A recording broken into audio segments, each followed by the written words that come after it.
Wow, YouTube Mas dan Ember. Kisah kaum Nabi Ilyas yang menyembah Baal. Tadabbur ayat Al-Quran ini tentang surat Asy-Syafat, ayat 123 sampai 132. Surat dan ayat-ayat tersebut menjelaskan tentang kisah Nabi Ilyas alaihissalam yang kaumnya yang menyembah berhala Baal. Nabi Ilyas alaihissalam yang hidup di sekitar 910 sampai 850 sebelum Masehi. Beliau merupakan keturunan keempat dari Nabi Harun. Baginda adalah putra Yasin bin Fanhash bin Aizar bin Harun yang merupakan keturunan Nabi Yakub, Nabi Ishak, dan Nabi Ibrahim alaihimussalam. Kaumnya adalah keturunan Bani Israel. Baal telah mengunci kaum Bani Israel dari menyembah Allah yang Maha Esa sebagai agama nenek moyang mereka. Ajaran Nabi Ibrahim dan juga yang ada dalam kitab Taurat Musa. Oleh itu Nabi Ilyas diutus Allah SWT untuk menyeru mereka kembali ke jalan yang lurus. Wa inna Ilyasa lamunal mursalin. Artinya, dan sungguh Ilyas benar-benar termasuk salah seorang rasul. Iskala liqaumihi ala tatakun. Artinya, ingatlah ketika dia berkata kepada kaumnya, mengapa kamu tidak bertakwa? Atadina balawa, tazaruna, asanul kilikin. Artinya, patutkah kamu menyembah Baal dan kamu tinggalkan Allah sebaik-baik pencipta? Allah rabbakum wa rabba aba'akum malawulin. Artinya, yaitu Allah Tuhanmu dan Tuhan nenek moyangmu yang terdahulu. Fakazabuhu fa'inahum lamudarun. Artinya, tetapi mereka mendustakannya, Ilyas, maka sungguh mereka akan diseret ke neraka. Ila ibadallahil mukhlasin. Artinya, kecuali hamba-hamba Allah yang disucikan dari dosa. Wa tarakna alaihi fil akhirin. Artinya, dan kami abadikan untuk Ilyas pujian yang baik di kalangan orang-orang yang datang kemudian. Salamun ala Ilyasin. Artinya, kesejahteraan dilimpahkan atas Ilyas. Ina kazalika najzil muhsinin. Artinya, sesungguhnya demikianlah kami memberi balasan kepada orang-orang yang berbuat baik. Innahu min ibadinal muminin. Artinya, sesungguhnya dia termasuk hamba-hamba kami yang beriman. Lalu siapa Baal? Sosok yang konon menjadi sesembahan kelompok elit dunia ini ternyata disebut juga dalam ayat Al-Quran. Simak ulasan dan penjelasannya berikut ini. Nama Baal tengah viral bahkan banyak dibahas dan menjadi trending topik dunia saat ini. Baal merupakan nama akun rekening Jeffrey Epstein yang kasusnya menghebohkan dunia. Jadi siapa sebenarnya Baal ini? Dalam Al-Quran, nama Baal ini terdapat dalam surat Asy-Syafat. Penyebutan nama Baal secara eksplisit ada dalam surat As-Saffat ayat 125. Ketika Nabi Ilyas menegur kaumnya yang menyembah berhala tersebut, patutkah kamu menyembah Baal dan kamu tinggalkan sabak baik pencipta? Dalam Kanaan, Baal dianggap sebagai putra dari El, dewa tertinggi dalam panteon Kanaan.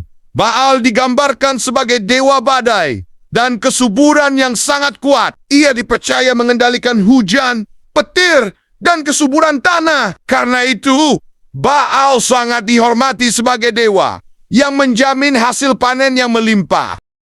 Penyembahan Baal telah ada sejak zaman perunggu awal. Di Timur Tengah, sekitar 3000 sebelum Masehi. Kultus Baal kemudian menyebar luas di wilayah Kanaan, Fenisia, Syria, dan sekitarnya. Bahkan pengaruhnya sampai ke Mesir dan Mesopotamia. Di setiap daerah, Baal memiliki sebutan dan atribut yang sedikit berbeda. Namun, intinya tetap sebagai dewa badai dan kesuburan yang berkuasa. Berkaitan dengan sejarah, Baal disebut dalam Al-Quran sebagai berhala yang disembah oleh kaumnya Nabi Ilyas untuk memberi kemakmuran dan kekayaan, seperti halnya saat ini disebut sebagai Dewa Crazy Rich oleh sekte satanik. Menurut buku yang berjudul Atlas Al-Quran, karya Syauqi Abu Khalil, Nabi Ilyas diutus oleh Allah kepada bangsa Funisia di kota Baalbek, Libanon. Kaumnya menyembah berhala bernama Baal yang berbentuk wanita. Nabi Ilyas berulang kali memperingatkan kaumnya, namun mereka tetap ingkar. Karena itulah Allah menurunkan musibah kekeringan selama bertahun-tahun, sehingga mereka baru tersadar. Setelah kaumnya sadar, Nabi Ilyas berdoa kepada Allah agar musibah kekeringan itu dihentikan. Namun setelah musibah itu berhenti dan perekonomian mereka memulih, mereka kembali menyembah Baal. Akhirnya kaum Nabi Ilyas kembali ditimpa musibah yang lebih berat daripada sebelumnya, yaitu dengan azab kekeringan yang panjang. Di luar Islam, kultus penyembahan Baal masih terjadi dan melibatkan berbagai ritual dan upacara keagamaan yang kompleks. Beberapa praktik penyembahan Baal yang umum dilakukan antara lain pembangunan kuil-kuil dan tempat pemujaan di bukit-bukit tinggi, pendirian tugu-tugu batu dan patung-patung Baal, ritual pengorbanan hewan, kadang juga manusia, terutama anak-anak, upacara kesuburan yang melibatkan prostitusi sakral, tarian-tarian ritual dan nyanyian pujian, doa dan persembahan untuk memohon hujan dan kesuburan, perayaan tahunan untuk memperingati kebangkitan Baal. Para imam Baal memiliki peran penting dalam memimpin ritual-ritual tersebut. Mereka sering melakukan tarian liar dan melukai diri sendiri untuk memohon perhatian Baal. Praktik-praktik penyembahan Baal ini dianggap sangat menyimpang dan tidak bermoral oleh para nabi Israel.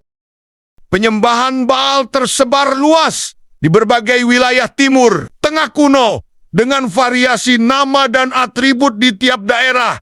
Di Ugarit, Syria, Baal adalah dewa badai utama yang disebut Baal Hadad. Di Fenisia, Baal Haman adalah dewa utama kota Kartago. Di Sidon, Baal dikenal sebagai Baal Sidon. Di Peor, Moab, terdapat kultus Baal Peor. Di Samaria, Israel, Raja Ahab mendirikan kuil untuk Baal. Di Babilonia, Baal disamakan dengan dewa Marduk. Di Mesir, Baal diadopsi sebagai dewa asing bernama Baal-Zephon. Penyebaran luas ini menunjukkan betapa kuatnya pengaruh kultus Baal di kawasan Timur Tengah kuno. Bahkan bangsa Israel yang menyembah Yahweh pun sering tergoda untuk ikut menyembah Baal. Meski penyembahan Baal telah lama punah, namanya masih memiliki pengaruh dalam budaya populer modern. Dalam literatur okultisme, Baal sering digambarkan sebagai iblis atau pangeran neraka. Baal muncul sebagai karakter antagonis dalam berbagai novel dan film fantasi. Nama Baal digunakan untuk beberapa karakter dalam video game. Patung-patung Baal kuno menjadi objek penting dalam arkeologi Timur Tengah.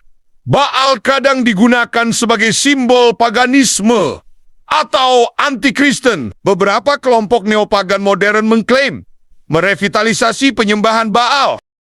Meski demikian, pemahaman modern tentang Baal seringkali tidak akurat dan dipengaruhi oleh pandangan negatif dalam tradisi Yahudi Kristen. Itulah kisah kaum Nabi Ilyas yang menyembah Baal. Terima kasih sudah menonton. Semoga video ini bermanfaat. Subscribe, like, share, dan komen